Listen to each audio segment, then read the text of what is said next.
Salut tout le monde. Salut! Ça fait 2 semaines qu'on vit dans notre nouveau camping-car Mateloui Navy intégral.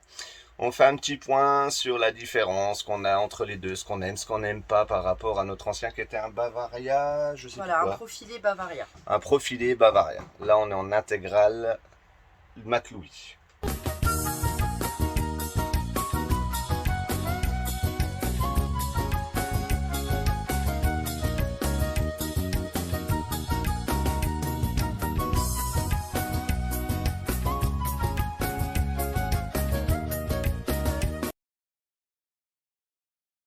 Alors, c'est par ici que ça se passe. Alors, le poste de conduite, globalement, c'est un plus, un gros plus, parce que le fait d'être en intégrale, on est large dès le départ, alors que sur le profilé, on est plus fin au départ, et il faut toujours penser au fait qu'on est plus large derrière. Donc, c'est plus agréable à conduire.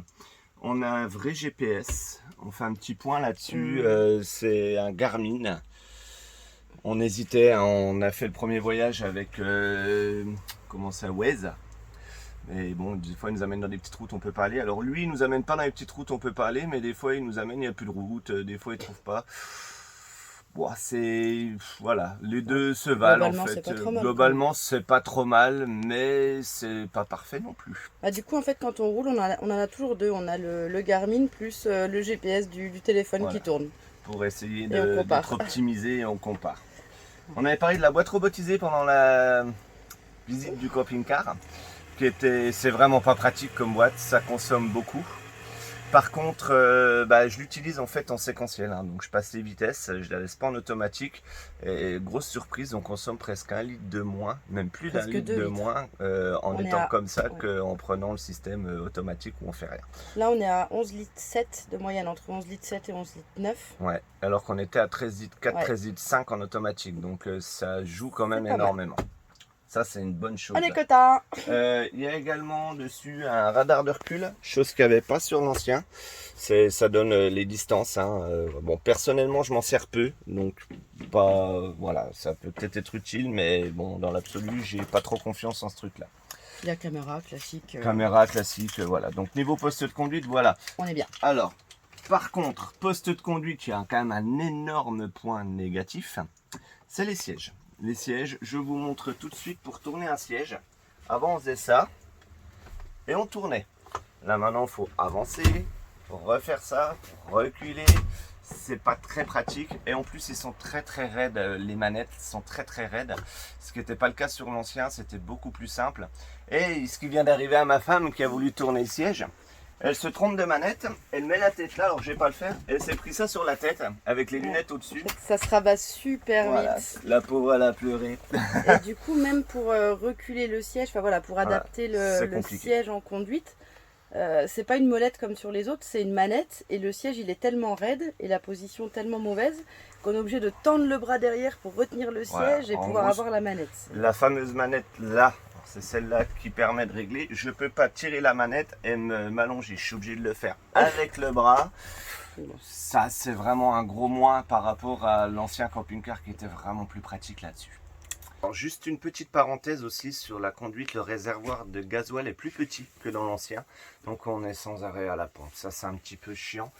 Il doit y avoir pas grand chose, c'est 10, 12 litres, 10, C'est 20 un litres de 60 moins. litres, je crois qu'on a. Ouais, l'autre devait être à 70 litres. 10 litres, c'est une centaine de kilomètres d'écart, donc ça se ressent un peu quand même. On est souvent à l'essence.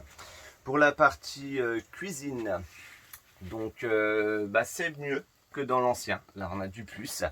L'espace cuisine est plus gros. Vous remarquerez qu'une chose qu'on n'avait pas dans l'ancien camping-car, c'était la Dolce Gusto et le grille-pain. On s'est dit que vu qu'on est souvent branché au camping en 220, ça permet de l'utiliser. Donc on a ça dans la soute et dès qu'on est en camping, on le sort. Ça, c'est un petit conseil que je vous donne. C'est sympa d'avoir du vrai bon café et du vrai pain grillé. Mais bon, du coup, tu as plus de plan de travail pour cuisiner, ce qui est Voilà. pas mal. Au niveau de la cuisine, j'ai plus de hauteur. Avant, on avait le lit, comment ça s'appelle les lits là qui descendent Le électriques, qui, soit dit en passant, vibrait beaucoup quand on roulait dans l'ancien. Le nouveau est au-dessus de la cabine, celui-là ne vibre pas. C'est quand même plus agréable. Globalement, il paraît un peu plus solide que l'ancien. Ah, je dis bien, il paraît. Faut voir à l'usage. Les rideaux sont plus faciles à tirer. Enfin, ça paraît plus costaud. Je dis bien, ça paraît. On a un petit truc sympa, c'est ça. Le ventilateur, ça on l'avait pas dans l'ancien. On ouvre la trappe, on peut ventiler. C'est pas une clim, hein, mais ça rafraîchit bien le camping-car. Donc ça c'est un gros plus également. Il y avait les porte-bouteilles qui étaient quand même un plus à préciser. C'est quand même bien de pouvoir mettre les bouteilles. Il y a du rhum dedans. Niveau cuisine, je pense qu'on a fait le tour. On passe derrière. La salle de bain centrale. Ça, on l'avait donc pas dans l'ancien. On avait salle de bain séparée des WC. J'ai ma femme dedans. La salle de bain centrale, c'est beau. D'ailleurs, globalement, le camping-car est plus beau que l'ancien. Il y a des LED de partout. Enfin, c'est très très beau. Mais moi je le recommande pas.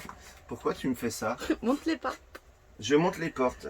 Oui, on peut fermer devant. Ah, voilà. Et on peut fermer derrière, ce qui permet que ça fait une vraie salle de bain. L'inconvénient, on va passer derrière dans la chambre derrière, c'est que du coup il y a un bois au bout du lit, hein, le fameux bois là de la salle de bain centrale. Le lit fait 1,85 m de long, je mesure 1,81 m. Je vous laisse imaginer le problème quand on dort la nuit, on est tout le temps recroquevillé. Enfin, ça c'est un gros moins, c'est même le gros moins pour moi de ce camping-car. Un autre plus, c'est la douche. Ah, je sais pas si on va bien se rendre compte, mais elle est vraiment grande. Bon, c'est une douche, hein. Comme dans l'autre, la différence c'est que dedans, j'ai de la place, je suis bien. Je suis pas comme ça, à essayer à toucher le plafond, un machin. La douche est vraiment bien, ça fait vraie douche. Contrairement à l'autre qui faisait plus petite douche. Et puis là, donc on a l'espace toilette avec un gros placard au-dessus. Ouais. Je l'ouvre, c'est un gros bordel dedans, mais oui, bah, c'est normal, il y a un gros placard. Et il y avait donc en plus de placard en dessous. Ici, où on peut ranger encore des choses, et pareil de l'autre côté. Ça, c'est sympa, mais le problème, c'est le lit derrière qui, du coup, est plus petit. On passe derrière d'ailleurs.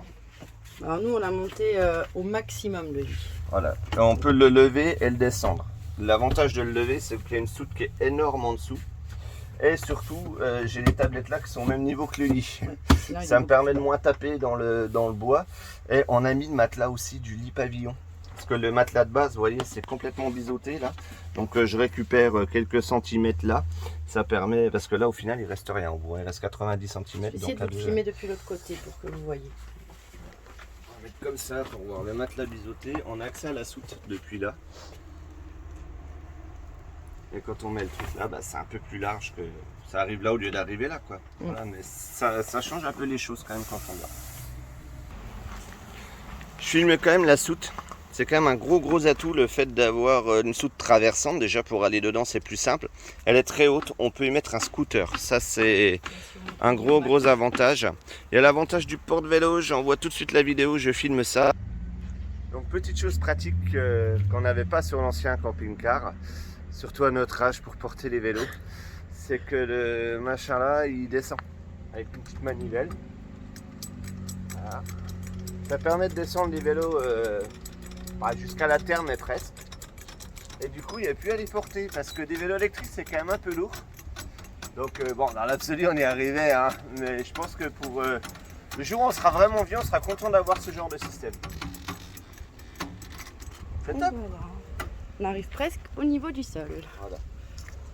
Et c'est beaucoup plus simple de les redescendre comme ça. Petit avantage de l'installation GPL, c'est qu'on a pu attendre que la bouteille soit vide pour compléter, parce que là ça s'arrête automatiquement. Donc là on peut refaire le plein sans savoir où on en est, donc on a toujours du gaz. Et ça c'est un petit avantage quand même. Voilà. Et du coup, on a eu, voilà, et ça s'arrête tout seul. Et en plus il y a un niveau à l'intérieur. Bon. D'autres petites remarques, la porte d'entrée est moins large. Oui. Donc quand on rentre par exemple avec le gros baluchon de drap, ça rentre un peu moins bien. C'est du détail, mais bon, rassurez-vous, on passe encore dans la porte. Pour l'instant. Pour l'instant. On a 2 cassettes, ce qui est bien parce que la cassette est plus petite que dans l'ancien. Ouais. Donc elle est plus vite pleine, mais le fait d'en avoir 2, bah, c'est presque indispensable là, pour le coup. Ouais, en gros on tient à 24 heures avec une cassette. Bon, ouais.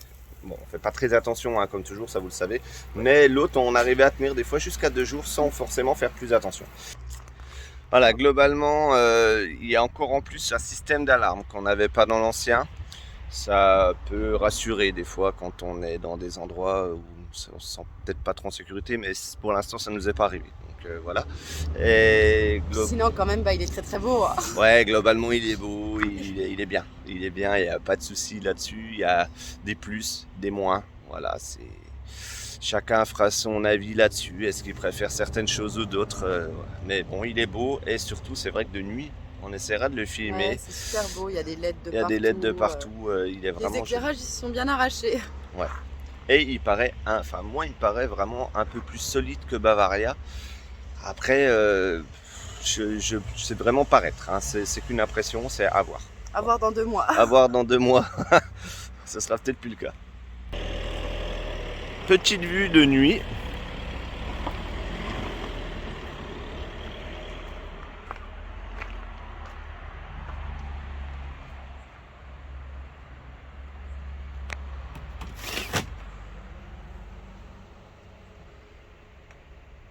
N'hésitez pas à vous abonner si ce n'est pas déjà fait et à nous mettre un petit pouce.